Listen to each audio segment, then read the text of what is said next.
Olá, queridos! Nesse bloco a gente vai falar um pouquinho sobre o direito do trabalho, direito material do trabalho. Pois bem, o que eu trouxe para vocês revisarem hoje é uma inovação muito polêmica trazida pela reforma trabalhista, que é o trabalho intermitente.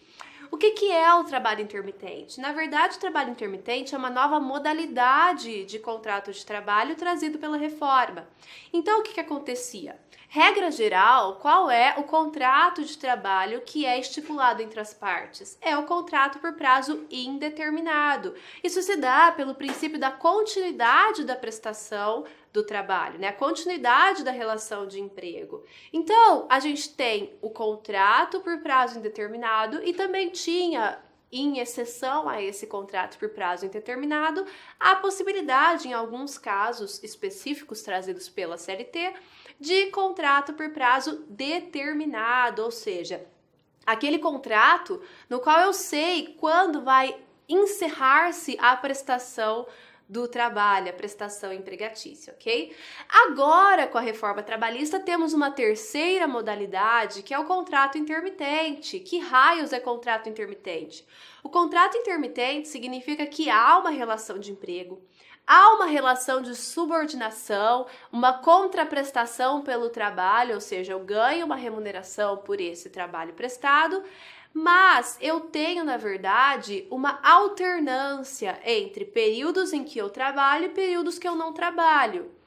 Isso se chama prestação de trabalho intermitente, tá? Só que aí a reforma trabalhista não só traz essa previsão de possibilidade desse contrato de trabalho intermitente, mas também traz algumas especificidades que vão reger esse tipo de contrato.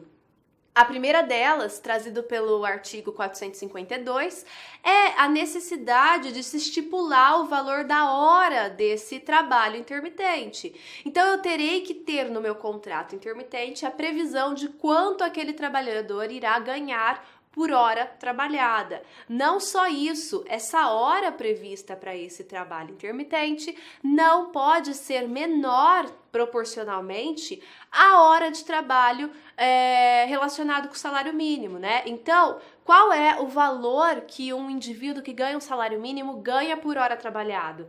Então, o trabalhador intermitente não pode ganhar menos do que essa hora mínima, ok? Além disso, se eu tiver um trabalhador que exerce a função em contrato normal, ou seja, um contrato por prazo indeterminado, e um trabalhador intermitente, se eles exercem a mesma função, eles terão que ter hora labor também igual, tá bom? Isso se dá porque o trabalho ele não pode ter valores distintos, tá? Relacionados com idade, relacionados com sexo, etnia, enfim. O trabalho igual tem que ter igual valor. Pois bem, outras questões que são trazidas pela reforma trabalhista para conseguir regulamentar esse trabalho intermitente se relacionam com a forma com a qual esse empregador vai se comunicar com esse empregado, ou seja, como é que ele vai chamar esse empregado para prestar o trabalho intermitente. Ele vai ter que comunicar por qualquer meio, tá? Qualquer meio, a CLT não especifica o meio pelo qual tem que ser feita essa chamativa.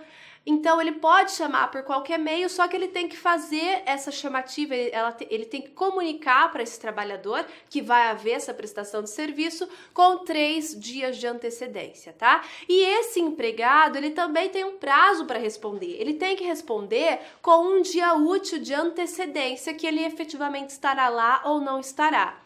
A CLT ainda resolve a possibilidade de que esse empregado, mesmo confirmando que vá, ele não apareça, ou seja, ele deixa o seu empregador na mão. O que vai acontecer se ele efetivamente não comparecer para a prestação desse trabalho? Haverá a possibilidade de prestação ou estipulação de uma multa, tá? Isso é muito controverso, daqui causa grande questionamento da doutrina se efetivamente seria constitucional ou não essa previsão de multa se esse trabalhador não comparecesse, tá? Por quê? Porque essa multa ela pode ser compensada dentro de 30 dias, E essa multa, ela vai ser no valor de 50% do valor que esse trabalhador receberia se ele prestasse aquele serviço, ok?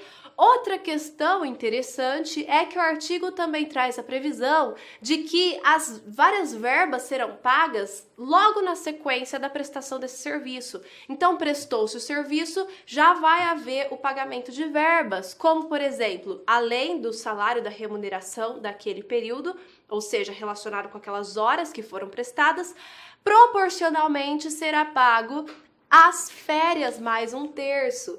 Apesar de haver a possibilidade, na verdade, a obrigatoriedade de que esse empregador deixe aquele trabalhador intermitente, depois de 12 meses de prestação de serviço, um mês sem ser chamado para prestar serviços, ou seja, seria aquele mês de férias.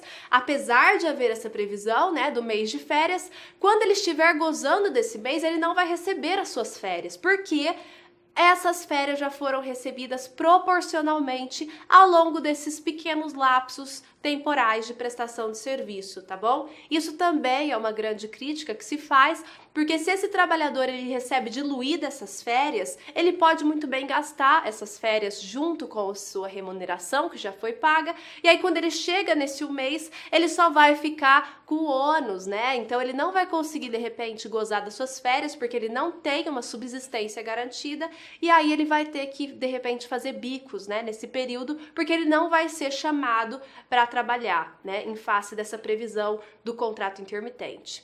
Pois bem, queridos, já fizemos algumas considerações relevantes sobre o contrato intermitente e assim terminamos esse bloco de revisão. Até mais!